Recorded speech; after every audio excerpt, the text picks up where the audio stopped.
So welcome back to the show, guys, and this episode is a little bit of a tester. As we discussed in the previous episode, I'm going to be giving you 6 games per episode, trying to crunch it down into 10-minute segments. As you can see here, we're at top of the league with only 3 losses, and we're back up against Brisbane Roar yet again. And if you'll remember, it's a team that I always want to beat, and straight away, off 6 minutes, they hit the back of the net. So not good. Now what you're going to notice straight away is, firstly, I am out of breath because I want to get this episode out and up for you as soon as possible. And I was just doing a little bit of running because I also realized it was 6 o'clock and I had to get my clothes from the laundry. And you're going to see an amazing free kick which I did not expect to hit the back of the net, and they kind of took the free kick a little bit earlier than what I expected as well. I didn't get my man on the line in time, so they are actually 1-0 up. The first goal was offside, I forgot to mention, but then from the kickoff, I'm going to burst through down the lines, cut back inside, take a shot, and what a save. And you can see I'm really trying to up the ante. And the reason why, speaking of which, we're trying to up the ante and give you more games per episode, and yet another goal from Joao right there, is I want to get into a league that I'm going to be able to really fit in, and it's going to challenge me a little bit more, because at the moment I am scoring every single game. I am a major impact on every single match we play. What a chip attempt there, and what a save from the goalkeeper. But so we drew that match, and then we go up against Central Coast Mariners, and we're going to whip it in. First time header, and it's off the crossbar. They can't get the rebound tapped into the back of the net. But then in the 12th minute, I'm going to make a lovely 1-2 play, and Dimitrijevic with a shot, and what a save from the keeper there. Very crucial stuff there. But you've seen this countless times, time and time again. We just get the ball around halfway, really deep in the field, and we just burst through their whole defense. And what a way to get a goal. The only way to get a goal of this keeper is, well, to go completely around him and have no goalkeeper between the sticks. And that's exactly what I did there. And really, this opened the floodgates, because Abini passes to Tavares, Tavares up to Germain, and he strikes one of the goals of the season. It wasn't from far out, but the way he struck it, really, it just glided in to the top left corner, and amazing. It just looks so beautiful. You can see in this angle, it just has no curve on it. It's just completely dead into the back of the net. What a beautiful strike, and from an improbable angle as well. And the reason I put that highlight in there, by the way, is because wouldn't that have been a penalty if the goalkeeper rushed out and pushed his man off the ball? I don't know, but anyway, we get a 7.8 match rating with 87% passing, 75% shooting, and we also have a 78 overall now. We're doing well. We're already at a world-class level, really. Now, we're going to start the third game of the episode with a goal. No shortage of goals this episode, really, and this is exactly why I wanted 6 games instead of 3 for now anyway. I do want to show you a little bit more highlights in future, and we might go back to that 3-game format every episode, and I might show you more of how each game develops, but there's just not enough really in this particular, I would say, league to really show.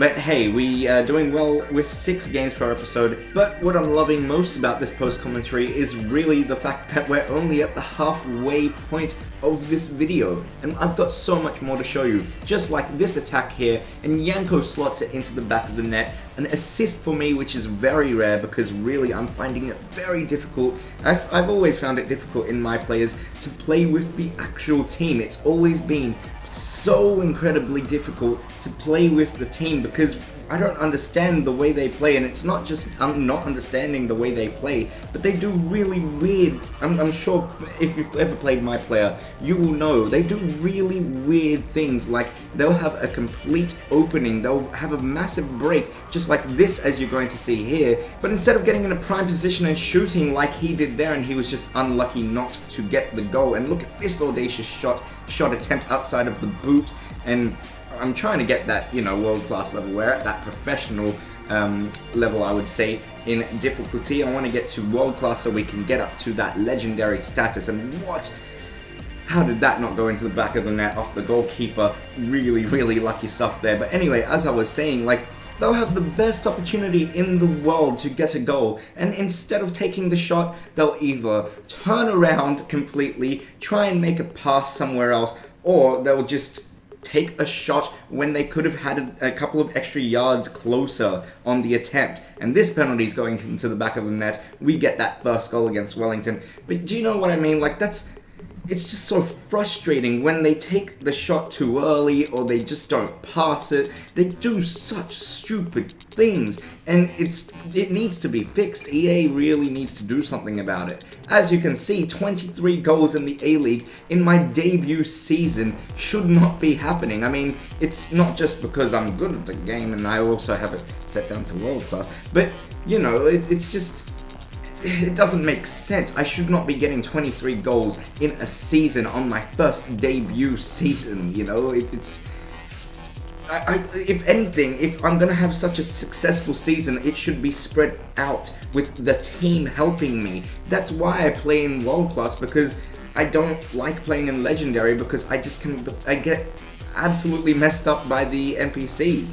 And I have absolutely no one on the team that can help me. It's just so incredibly frustrating. It's also why I've chosen to play this first season with mostly the whole team, so then I can put away goals just like this one. If that was the NPC, if that was the AI that I had chosen simply to play with Joel and not the whole team, it would not bode well for me. I bet you the minute he took that first touch, he would have turned around completely and tried to pass it off to me. You saw that goal early on, I think it was last episode, where he had a complete open goal. I never called for the ball and he still passed it to me. I don't understand. It's not like, yes, it is my player. It's not all about me though. You don't see very often, at least, even Ronaldo himself, who is a very, as we all know, self-centered player, it's not all about him. He has a team around him to work with.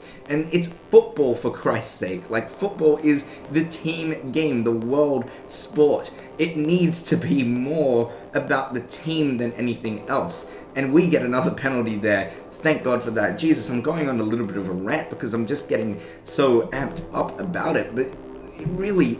I like the whole concept of my player. It's worked well in the past. It's worked well for other games. Look at the NBA games. They work superbly. It's so fun to play with them. And you can really create your player. But just in general, FIFA does not have a good system. I know other YouTubers have said this. In particular, my biggest source of information with this, I bet you any money he would back me up here, AA9 Skills. He's probably one of the bigger My Player YouTube channels out there, but he's completely stopped playing My Player because of these types of incidences where he just...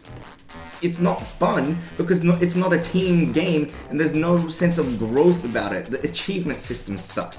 Everything about My Player is just boring. I love My Player because it's such a fun system to really work your player up. That's why I use my game face, because I really like to imagine, hey, I'm a professional. It's something that I would never be able to do in real life, but you know, in the virtual world, that's what gaming is at this stage anyway. And do you know what I mean? Like, it's just been the same system for so many years, over 5 years at least. When I got into FIFA in the first place, it was because of the My Player series. I loved the concept of it, as I will repeat, but it just doesn't work anymore. You need to get into more of a, I don't know, let's just call it next-gen system. It needs an upgrade, otherwise people are going to stop playing the mode. In fact, I would go as far to say that it's probably the least played mode now, because they know it's the same thing year again.